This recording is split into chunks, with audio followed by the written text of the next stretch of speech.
Hi అండి. లక్ష్మీదేవికి ప్రీతికరమైనటువంటి శ్రావణ మాసం అయితే వచ్చేసింది కదండి. అఖండ సౌభాగ్యాన్నిచ్చే మంగళగౌరి వ్రతం కూడా ఈ శ్రావణ మాసంలోనే చేసుకుంటాం కదా. ఈ 2025 సంవత్సరంలో శ్రావణ మంగళవారం జూలై 29, ఆగస్టు 5, ఆగస్టు 12, ఆగస్టు 19 తేదీల్లో అయితే వచ్చిందండి. శ్రావణ మాసంలో మంగళవారం నాడు మంగళగౌరి దేవిని అయితే పూజిస్తారు. ఈ వ్రతం స్త్రీలు సౌభాగ్యం, భర్త ఆయురారోగ్యాల కోసం అయితే చేస్తారు.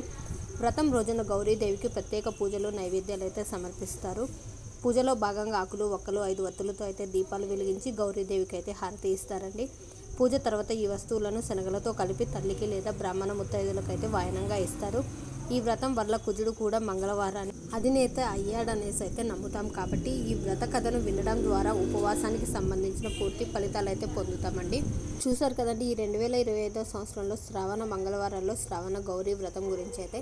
ఇక ఈ వీడియో అయితే మీకు నచ్చిందనేసి అనుకుంటున్నాను. ఈ వీడియో మీకు నచ్చినట్లయితే లైక్ చేయండి. మరిన్ని వీడియోస్ కోసం మన ఛానల్ సబ్స్క్రైబ్ చేసుకోండి. Thanks for watching.